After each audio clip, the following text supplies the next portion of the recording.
This is how it ends. Oh, Judy, this is so sudden. You can't mean this. I mean, can't we talk about it? I mean, maybe somewhere less public. For goodness sake, Richard, This Is How It Ends is the next title in our summer collection. Ah, you got me worried there. Just keeping you on your toes. Hear what's made our summer collection this 2013 with Richard and Judy on the Book Club podcast, exclusive to WHSmith. We bring you Kathleen MacMahon's stonker of a novel this week. 3 words that sum up my book: love, life and joy. This love story, well, it might just break your heart. Richard and Judy, exclusive to WHSmith. Right, this is our next lovely book in our summer read list, and it's by Kathleen MacMahon, and it's called This Is How It Ends, and it's a love story, but it's much more than that. It's very, very evocative, and it's very time-centred. Kathleen, hello, nice to see you. Kathleen. Hi. Nice to be here. And yes, I mean, I love the way it's set in real time, and I love the way it kind of mirrors the sort of the great 2007-2008 slump which plunged the world, America, and of course Ireland, and not to mention the rest of us, into depression, and the way that you've kind of brought that around the actual characters who are themselves in very difficult circumstances. Let's just begin. It's mostly about Addie. Yes. Addie is a girl. She's an architect, but she's kind of not doing awfully well. She's had a broken relationship. She's having to share a house with her horrible well, he's not horrible, but he's cantankerous old father, Hugh. He's got 2 broken wrists. But he was always cantankerous. Because he's had a fall and got 2 broken wrists and he can do nothing for himself. So she's reluctantly moved into the old family home to look after him. At the same time, when all this is going wrong for her and also her father, the other main character is Bruno. Bruno is an American, Irish American, of Irish descent, and he's just lost his job, and this is where the real stuff comes in, with Lehman Brothers. We all remember the Lehman Brothers crash. Would you like to take it from there? He's quite bitter. He's been divorced twice, and now he's 50-ish, and now his life has kind of, with the loss of his job, his life's collapsed around him. Yeah, I think for me the idea was to take these 2 characters who are not typical characters you would find in a love story. You know, Bruno's 50, Yeah. She's in her late 30s. Yeah. And these characters who, kind of through no fault of their own, have ended up in a place that isn't great in their lives. Yeah. I mean, I think Addie, when you first meet her, she's a sad person, and she's sadder than she even realises herself. And I very much felt she didn't deserve to be sad. She's a lovely, talented woman, and friends have married and had children, and her very badly behaved, in many ways, sister has got this very happy, settled marriage and rowdy children. And Addie's on her own, and she's ended up, because of the recession, she's an architect, she has no work on her hands. She's minding this difficult father. And I suppose I wanted something nice to happen to her. But for that to happen, something horrible has to happen to Bruno Yes. over in America. Of course, he's Irish-American, as Judy said. And as his world collapses around him, he realises, probably properly for the first time, that he has nothing. He has no family, he has no backup, he has no support. And that's what drives him to going back to Ireland, isn't it? Yes. To discover his roots. He comes to discover his roots, and that was a great way for me of looking at stuff I was interested in. First of all, this not very nice attitude Irish people have to the diaspora in the States. This slightly snooty feeling that when they claim to be Irish. I never knew that. Go on. And, you know, it's so lovely in a novel to be able to tease out the things you're interested in. Yeah. Yes, I think there's a sense that, they're banging on about being Irish, but they're not really Irish. And just this sense that we have ownership of what it is to be Irish. Is it also and a that they're a sense- chance in their arms. Is it a sense that it's also because they left? You get the same thing, because we used to work out of Liverpool doing This Morning. We love Liverpool and the Liverpudlians, but there is a definite undercurrent of resentment amongst Liverpudlians who were there on Merseyside to those who left, including the Beatles. Yes. It's somehow a crime against the community to have gone. I think so, but also I think it's just a sense that we feel we're the authentic Irish people and that they've lost their authenticity. And I think for most Irish people that would be a very familiar thing. I mean, when Bruno comes back, he leaves an answering machine, a message on the answering machine of this family saying, you know, I'm your Irish cousin, I'm here on a visit, I'm dying to meet you all. And they're horrified. You know, they're wondering how they will avoid him and give him the slip. A frighteningly cheerful American. Yes. I just can't bear the idea of all the bonhomie and the kind of the relentless cheeriness and all the rest of it. But actually, Bruno and Addie do meet, and to cut a long story short, they fall in love, and they have a very nice episode in their lives where they both feel blessed, really. And unfortunately, things do go horribly wrong, and I won't reveal how it is. It's very sad. Did you mean it to be sad? Yes. I always knew exactly how the book would end. I knew the last chapter almost word for word. The last few sentences, I knew exactly what they would be before I even wrote the first sentence. Gosh. And I suppose for me, that was the central thing to the book, was I wanted to write about what matters, that the way something ends, and that's where the title comes in, doesn't matter. So I suppose in a way it's quite a daring idea. Does death matter? Does anything matter more than the life being lived? So It's a real tearjerker, though. You don't really, I mean, you kind of, as a reader, it's a wonderful book. I love it. It's very, very funny. It's very bright, and it's also sad and tragic at the same time. Very Irish book, actually. yes. In the best possible way. But you know, it is quite, you don't feel at the end, you say this is how it ends. But as a reader, I don't think you think, well, that's all right then. You feel, you know. She was crying. Well, you would hope, because that's the success of the characters, yeah. A friend of mine told me she woke her husband up. She was crying so loud in the middle of the night. I can imagine. Which was nice. Well, I hope you're proud of yourself. I feel slightly bad, yeah. Some people got really cross with me about their holidays, about crying on the sun lounger. But it's because no, if you care about the characters, of course, that's important. But a lot of people have said to me that it's a book that while it's sad, that it didn't leave them feeling sad. No, it's true. It's true because it is very funny, and you love the characters. I mean, Addie is lovely, Bruno's terrific. Even old Hugh, the father, is great fun. People love him. Yeah, and he's not nice. He's horrible. Yeah. Even the dog Lola is great fun. She's a really funny character. It is, as 7 out of 10 of our summer reads this year are, a debut novel. It's your first novel, written with extraordinary confidence and accomplishment. But you're a journalist, aren't you? So you're used to words. You're used to being a wordsmith. Yeah, I'm a TV journalist, was my day job. I'm now doing this full time. But I've been a journalist for 15 years, radio and TV. So in recent years, I was reporting on foreign news, which is why that backdrop of the election in the States and the recession and Lehman Brothers and Obama was so alive to me. But yeah, it's words. I mean, it's different in that if you're a journalist, you're writing in a house style or your own style of scripting. But it's still writing.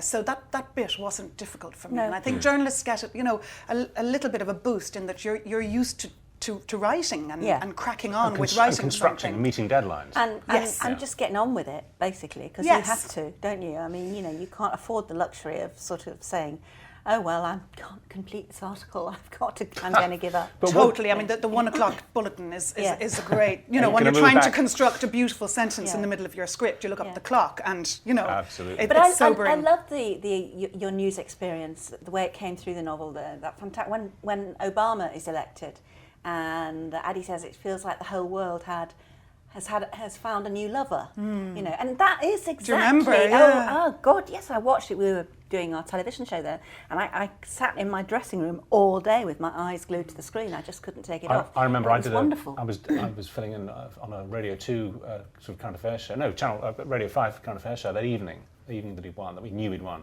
and we did a phone in.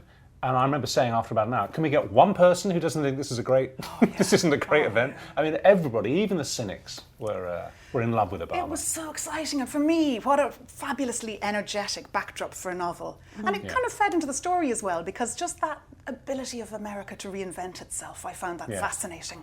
What you do, I must say, what you do very well is, because we've all got used now after 6 years of living in this goddamn recession, that never seems to want to go away, and it's just become a fact of life. But you recapture very well the shock of it, the moment that suddenly the world realised that there was no bottom to the lift that they were in, and what's more, the lift was plunging towards the basement. you've done that very well. You remind us what a blow it was, globally, and that's the journalism in you. I suspect. Great, yeah, and I'm glad, because that is certainly something I wanted, and what I wanted to go somewhere with that, which was to look at. I think when something like that happens, people start to think much more seriously about what matters. Absolutely. Like after 9/11, exactly the same thing happened. People start turning their eyes towards their families, their relationships and all of that.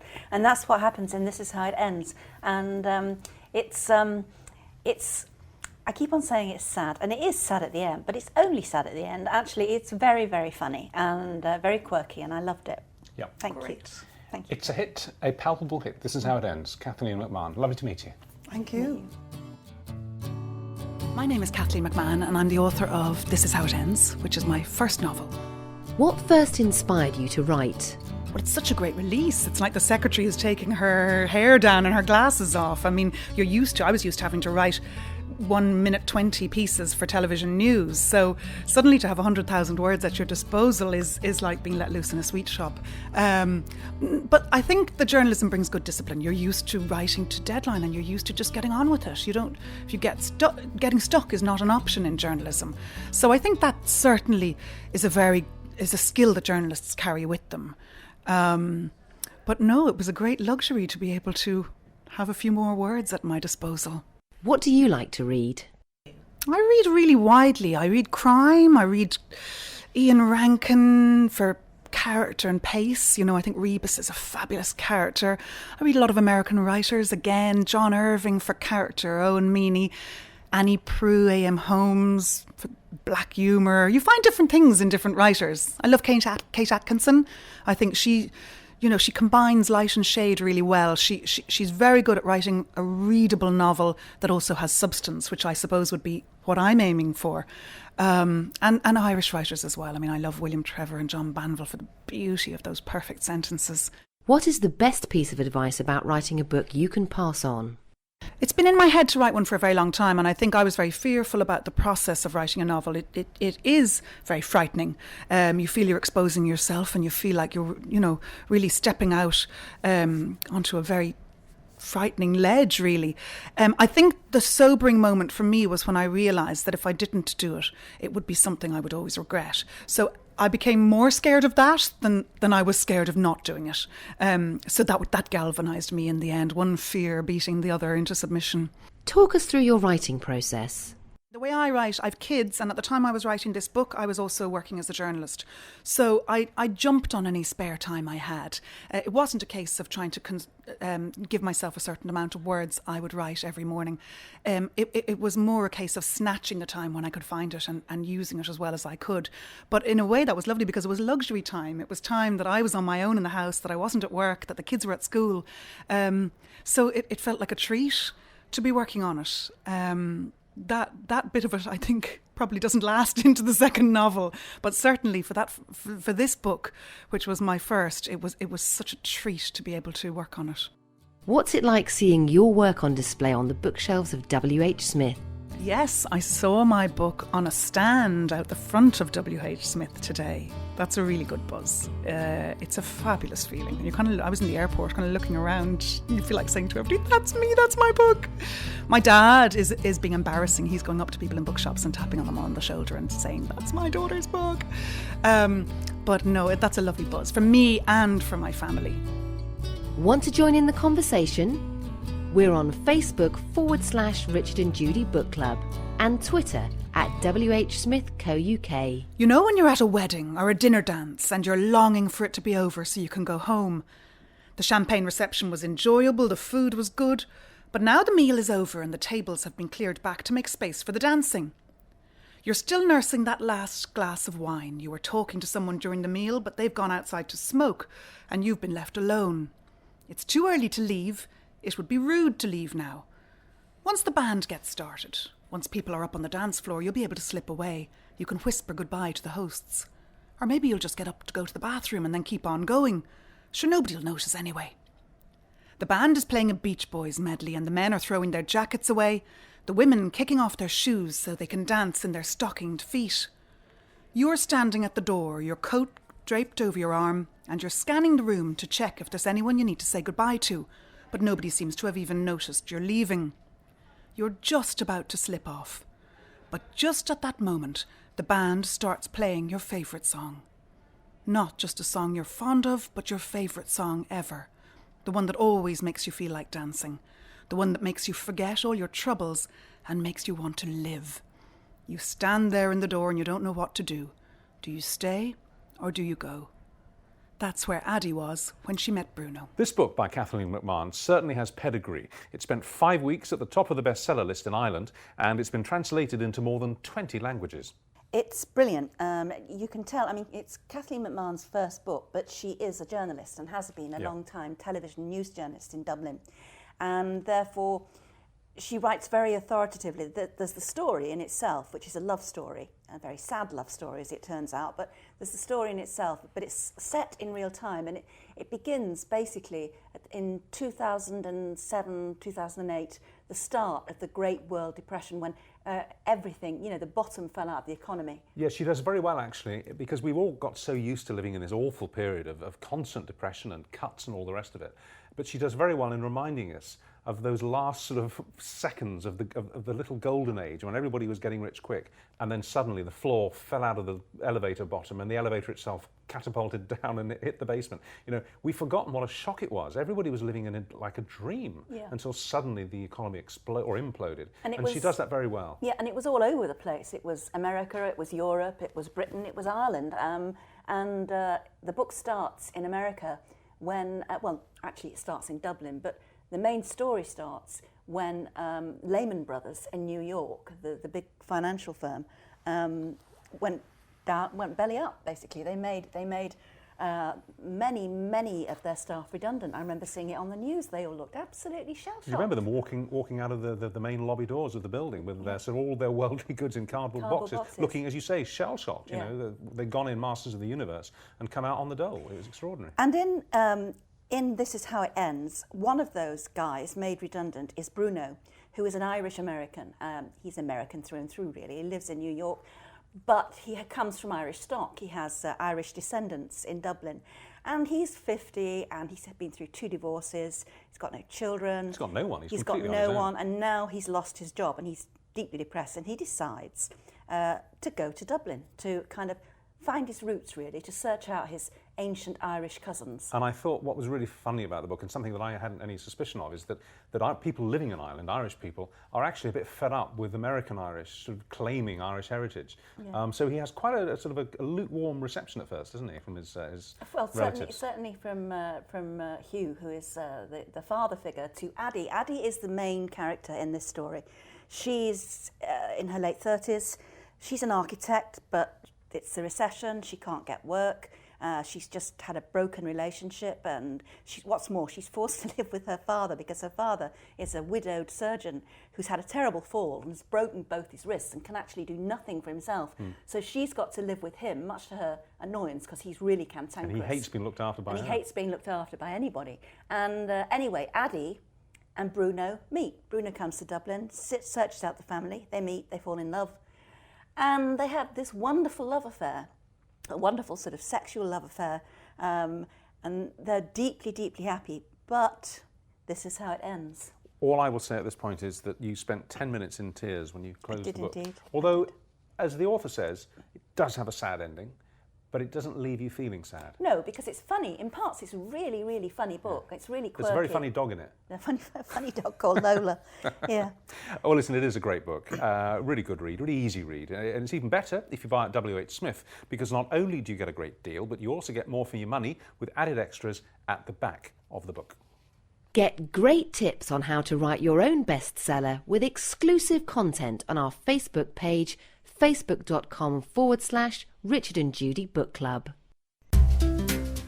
Next time on the Richard and Judy Book Club, Natural Causes by James Oswald. We will meet Detective Inspector McLean and his creator, James Oswald. And until then, this is how it ends.